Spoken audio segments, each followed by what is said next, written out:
Sam Darley here, and tonight I am going to break down an absolute amazing pitching performance from Houston Astros right-handed pitcher Mike Fiers. Here's a funny thing, I didn't realize he had a no-hitter going. I had to check ESPN.com. When I checked ESPN.com, I'm like, there's no way he has a no-hitter. And then I got to the 8th inning, and I was like, whoa, here's a no-no. Great pitching performance. Yesterday, the Astros almost got no hit themselves against the Tampa Bay Rays. He threw a lot of pitches, but you know, when you talk about the Astros, they're very electrifying. They look like they were going to tail off earlier in the season. Even I thought that they were going to start tailing off, and I've been wrong about them. They're going to get George Springer back. This was a huge pickup for the Astros. I think a lot of people don't understand. Outside of that relief appearance in Texas, Dallas, against the Rangers, where they got shellacked in the first game of the 10-game road trip, he's been close to dominant. The only thing he has to work on is not walking many people, getting that pitch count lower. But man, what a pitching performance by Mike Fiers. He was really good tonight. It's hard to be. It was dominating because it was a no-hitter, but he's got to improve. He's got to lower that pitch count. I thought he's gonna feel that tomorrow. 140 pitches is a lot of pitches.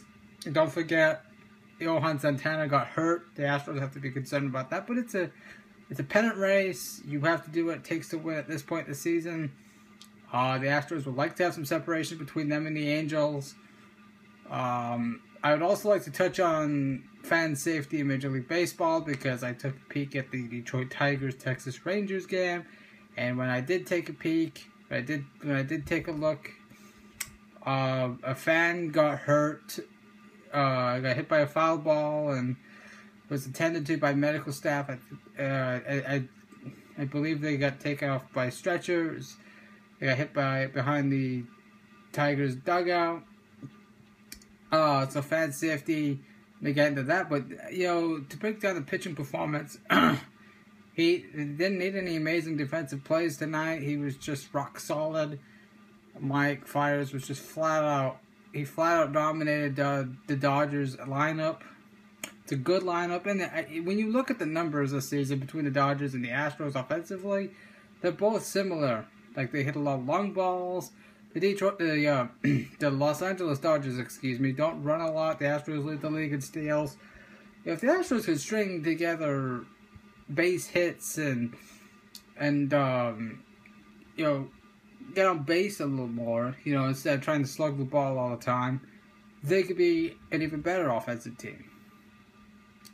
One thing I really don't understand in this series is why Kershaw and Greinke are going in this series, because the San Francisco Giants, the arch rival of the Los Angeles Dodgers, who are breathing down the necks of the Dodgers in the division standings, why they're pitching in this series. You'd think you would like to have those two guys going against the Giants. It's not that I would like to see the Astros avoid Kershaw and Greinke, but I just think it's a smart managerial move. You've got a division rival breathing down your neck. They're coming in. You're going to be playing them in a series after you play the Astros, who's not a division rival. So why would you pitch them? I mean, the Astros obviously this is a test for the Astros. They got to find a way to muster up at bats and get into that Dodgers bullpen, because it's been pretty bad this year. But then again, you know, baseball, you just never know. Night in and night out, anything can happen.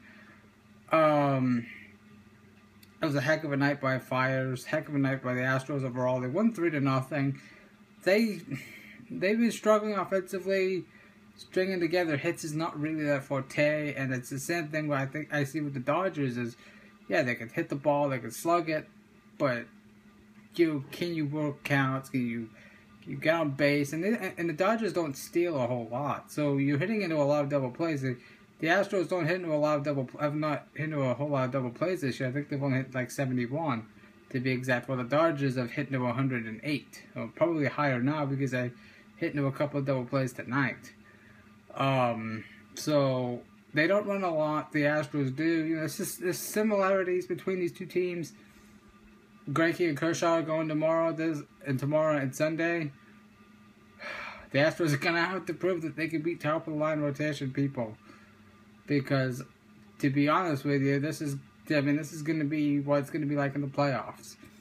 And obviously, when I look at the American League, the Royals have they obviously have the best pitching, because they're the best team, they're the best overall team, they're the best defensive team, the best hitting team, they're best pitching team in the American League.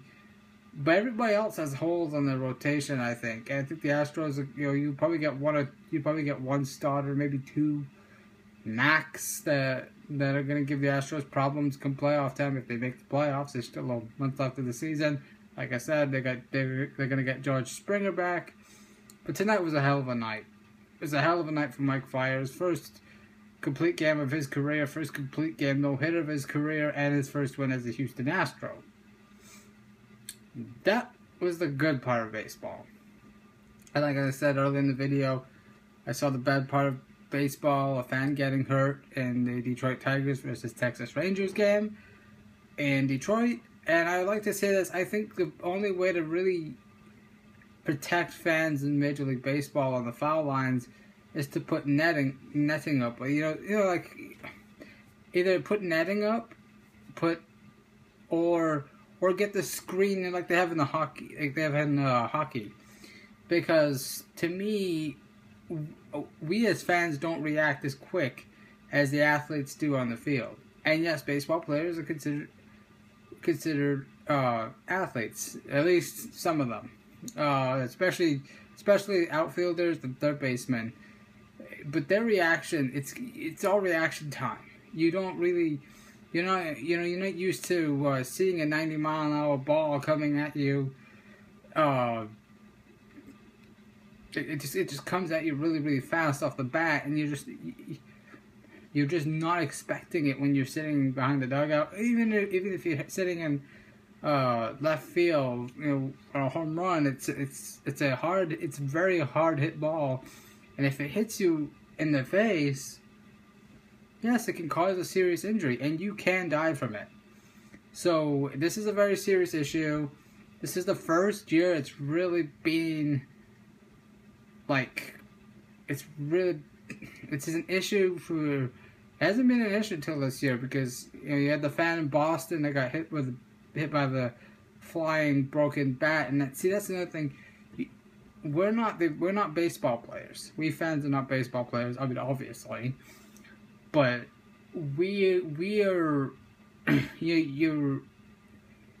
we don't react as quick as they do. They're used to seeing balls come at them as fast as line drives and 98-mile-an-hour fastballs. But we fans are not used to seeing that. It's not every single day that happens. So I think, to me, as a sport, you gotta really think in the off season. Don't really necessarily need to do anything right away, but it's something that needs to be addressed in the winter meetings in the off season. Because we gotta protect the fans, because you want to enjoy the game, you want to have a good time. You don't want to be nobody. I don't like seeing anybody get hurt. Fans, players of the other team. Excuse me. You just don't want to see that, and it's brutal. It really is. It's brutal, and I wish for the best for the family of the injured person, the injured fan. Nothing but the best.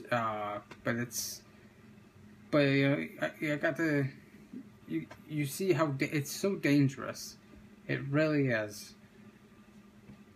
Again, that's all I can think of is netting or the screen that they have at the hockey, just all the way down the right field line and all the way down the left field line. Because other than that, I mean, you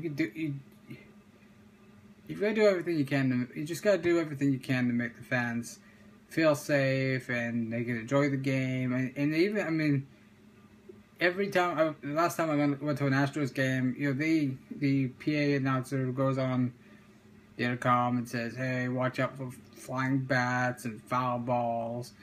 But at the end of the day, it's really reaction. It's reaction time. And when something is absolutely blustered off the bat, you know, it's not coming at you 30, 40 miles an hour. It's coming at you 90 to 100, maybe 120, 130 miles an hour. So it comes at you really, really quick, and you're just not ready for that. You're not. Your body has to. You're just not reacting quick enough. Not blaming the fan or anything. It's just reaction time is just like the ball is hit, and it's the next thing you know, bam! It's gotta be, you gotta be, you know, you gotta be that quick. It's gotta be lightning quick to react to a line drive, because line drives are very. I've been hit by a line drive playing baseball, and they are not fun. I have. It hurts. It hurts because the ball is blistered. I mean, it's not just like a bunt. It's bam right through the. And that's why I say pitchers, you know, wear the protective hats. You know, what do we do to protect the pitchers? What do we do to protect fans? You know. Excuse me. So tonight, and I'm not gonna get. Well, actually, I will get into it. The rape case of. I can't pronounce his last name, so I'm just gonna call him Sam. I think if Joe Paterno got scalded, absolutely. I mean, Penn State got absolutely hammered for their sanctions in the Sandusky case. This case with Sam at Baylor, there has to be punishment for Browse. So you have to know about somebody. You're the head coach. You have to know you're not just the head coach. You're a teacher too. You've got to know everything about this kid. You should have known if he had a violent past, and how you could help him. How you could help him control whatever violent urges he has, or get him help. You know, so that an incident like this doesn't happen. I think 180 days in jail. That's a joke. That's a joke, and that's reflecting on the system. It's terrible. I feel really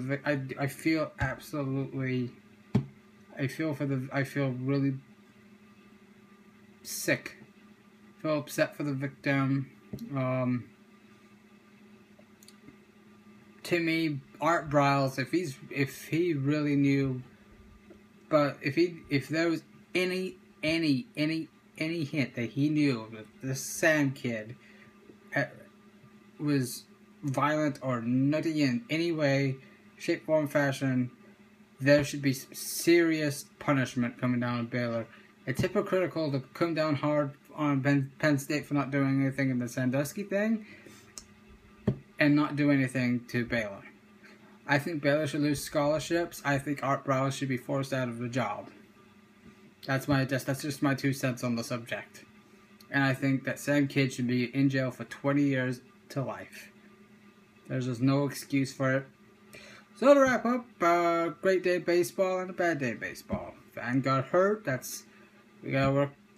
Major League Baseball has got to take a look at fan safety and maybe even look at pitcher safety. I mean, they've come up with ideas to help protect pitchers who get hit in the face of line drives.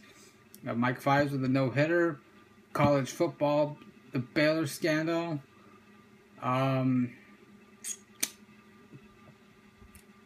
It's been a pretty okay day in sports. This has been Sam Dolly giving you a recap of what has happened today in the world of sports. Thanks for watching.